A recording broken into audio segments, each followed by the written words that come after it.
আজকে আমরা শুরু করব একটা ছোট্ট প্রজেক্ট। এই প্রজেক্টের জন্য আমি যেটা করেছি, একটা ইমেজেস নামে ফোল্ডার নিয়েছি, ঠিক যেখানে আমার index.html ফাইলটা আছে সেখানে, এবং এর ভিতরে কিছু ইমেজ আছে। এই ইমেজগুলো আপনি যদি চান আমি এই ভিডিও লেকচারের সাথে অ্যাড করে দেব, সেখান থেকে নিয়ে ইউজ করতে পারেন, অথবা আপনার নিজস্ব কোনো ইমেজও ইউজ করতে পারেন।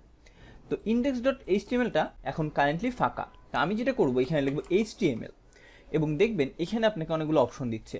আপনি যদি এই HTML5-এ ক্লিক করেন, তাহলে HTML-এর যেই বয়লার প্লেট আছে বা যেই প্যাটার্নটা আছে, স্ট্রাকচারটা আছে, সেটা আপনাকে প্রোভাইড করবে VS কোড।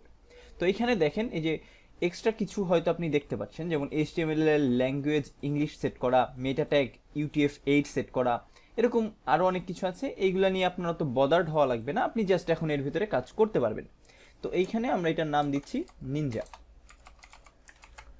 এবং আমি বডিতে আমার কোড লেখা শুরু করব।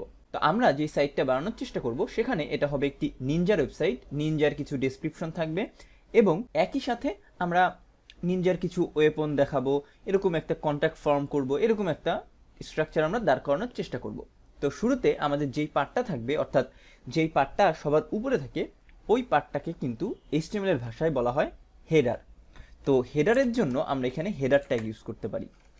এই হেডার ট্যাগের ভেতরে আমরা নেভবারের আইটেমগুলো সাধারণত লিখে থাকি। তো এইখানে আমরা যেটা করব, যেহেতু নেভবারে বিভিন্ন লিঙ্ক থাকে, আমরা এখানে লিঙ্কের মতো এ ট্যাগ ইউজ করব। যেই এ ট্যাগের ভেতরে আমরা অনেক কিছুই হয়তো লিখতে পারি। আমরা href লিখব, এবং href-এ প্রথম যেই ভ্যালু হবে সেটা হচ্ছে হোম। এখন যেহেতু এই এ ট্যাগে ক্লিক করলে অন্য কোথাও রেফার করে দেয়, আমরা যেটা করব, এই রেফারটা অফ করে দিব কারেন্টলি। এর জন্য আমরা href-এর ভিতরে যদি হ্যাশ লিখি, তাহলে ও আসলে কোথাও নিয়ে যাবে না আমার সাইটকে, বা পেজটাও রিফ্রেশ করবে না। তো এরকম করে হোমের পরে আমরা আরও কয়েকটা কাজ করি। হোমের পরে আরও দুইটা পেস্ট করে দিই, এবং এইটার নাম দিচ্ছি আমি অ্যাবাউট, এবং কন্ট্যাক্ট আস। এই হয়ে গেল আমার হেডার। তো এইখানে আপনার একটা জিনিস মাথায় রাখবেন, যখন আপনারা এরকম কোনো প্রজেক্টে কাজ করবেন, অবশ্যই চেষ্টা করবেন কমেন্ট লেখার। যে কমেন্টটা সাহায্য করবে পরবর্তীতে অন্য কাউকে এই কোডটা বুঝতে, বা আপনিও যখন অনেক দিন পরে কোডটা দেখবেন যাতে বুঝতে পারেন। তো কমেন্ট লেখার ওয়ে হচ্ছে, আমরা কন্ট্রোলের সাথে যদি রাইটের যেই ফ্রন্ট স্ল্যাশটা আছে সেটা ক্লিক করি, দেখেন একটা অ্যাঙ্গুলার ব্র্যাকেট দিয়ে আপনাকে একটা ব্লক দিবে, অর্থাৎ এই ব্লকের ভেতরে আপনি যেটা লিখবেন এরকম করে, সেটাই হয়ে যাবে আসলে কমেন্ট। তো এইখানে আমি লিখছি হেডার পার্ট স্টার্ট। এটা যেরকম হেডার পার্ট স্টার্ট লিখলাম, ঠিক একইভাবে নিচে এসে আমি এন্ডিংটাও বলে দিব,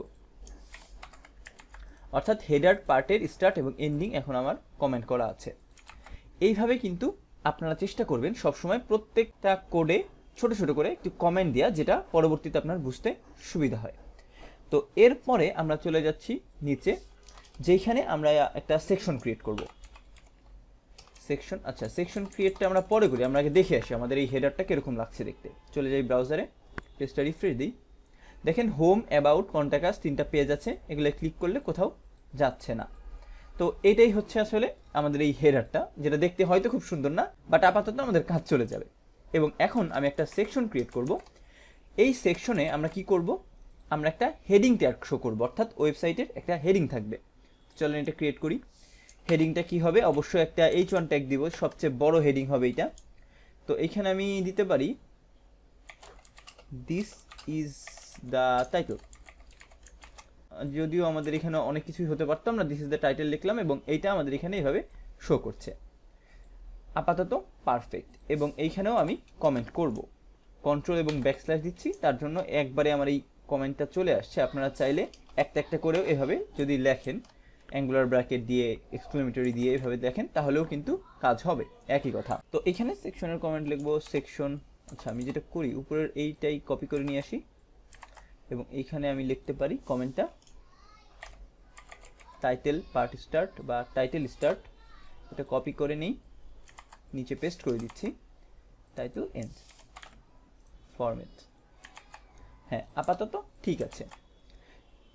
তো এরপরে আমরা যেই সেকশনে যাব, সেই সেকশনটা হবে হলো এরকম একটা সেকশন, যেখানে আমাদের নিনজার একটা ছবি থাকবে, যেই ছবিটা আমরা লেফট সাইডে শো করব, এবং রাইট সাইডে আমরা প্যারাগ্রাফ টাইপের কিছু লেখা দেখাবো।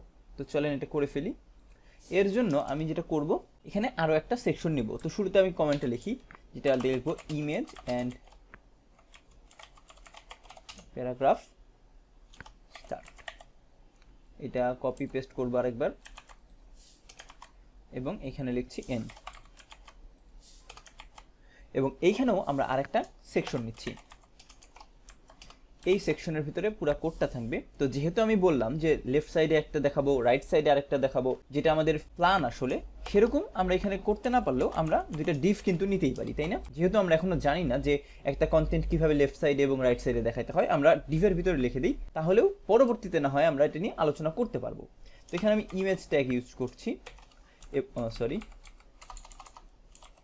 ইমেজ ট্যাগ, এবং এইখানে আমি একটা এসআরসি লিখছি, অর্থাৎ সোর্স, যেখানে দেখেন আমাকে কিন্তু অলরেডি একটা পাথ ও শো করছে যে ইমেজে আমি চাইলেই যেতে পারি। তো ইমেজে যে আমি এখানে যেই ইমেজটা দেখাতে চাই সেটা হচ্ছে এই ইমেজটা, পিএনজিটা। তো এইটা আমি এখানে শো করি। অল্টার ট্যাগ আমি চাইলে ইউজ করতে পারি, আপাতত এটা ফাঁকাই রাখি যেহেতু আমি জানি। তো এখানে আমি আরেকটা কাজ করব যে পরবর্তী আরেকটা ডিভ নিব। এই ডিভের ভেতরে আসলে আমি প্যারাগ্রাফ লিখতে চাই। তো প্যারাগ্রাফ এরকম করে আমি একটা চাইলে লিখতে পারি, বাট আপাতত কিরকম অবস্থায় আছে আমার ওয়েবসাইটটা সেটা দেখে আসি। দেখেন একটা ইমেজ চলে এসেছে নিনজার। তো এখন আমরা একটা প্যারাগ্রাফ দেখাতে চাই বা প্যারাগ্রাফ ট্যাগ লিখতে চাই। এর জন্য আমরা কিছু র্যান্ডম টেক্সট জেনারেট করব। লরেম ইপসাম নামে একটা ওয়েবসাইট আছে, সেখান থেকে সেটা যাচ্ছি। এখান থেকে আমরা র্যান্ডমলি টেক্সট কপি করতে পারি। তো এই যে টেক্সটটা আছে, আমি এই ফার্স্টের অংশটা এখান থেকে কপি করে নিই। আচ্ছা সরি, নিচের থেকে কপি করি, এটা একটু ঝামেলা হচ্ছিল। তো এখান থেকে র্যান্ডম একটু কিছু পার্ট কপি করে আমার করে পি ট্যাগে আমি পেস্ট করে দিলাম, এবং এটা অনেক বড় হয়ে গেছে। ফরম্যাট দিই, এখন দেখতে সুন্দর লাগছে। আমি ব্রাউজারে যাই, আমার ব্রাউজারটায় দেখেন একটা লেখা চলে এসেছে। তো এই লেখার পাশাপাশি আমি আরও একটা কাজ করব, আরও একটা পি ট্যাগ নিব, দুইটা পি ট্যাগ, আর একটা পি ট্যাগ যার ভিতরে এক্স্যাক্ট সেম লেখাটাই পেস্ট করে দিলাম। পুরো ফাইলটা ফরম্যাট করি, এর ফলে দুইটা আলাদা আলাদা রো হবে। দেখেন এটা একটা রো, এটা আর একটা রো। তা আপনারাও চাইলে র্যান্ডমলি স্ট্রিং এখান থেকে নিয়ে আসতে পারেন। তো এই হয়ে গেল আমাদের তিনটা সেকশনের কাজ বা তিনটা পার্টের কাজ। আমরা এরপরেও আরও তিনটা সেকশন অ্যাড করব এই প্রজেক্টে, বাট সেটা পরবর্তী ভিডিওতে। আজকের ভিডিও এই পর্যন্তই, সবাইকে ধন্যবাদ।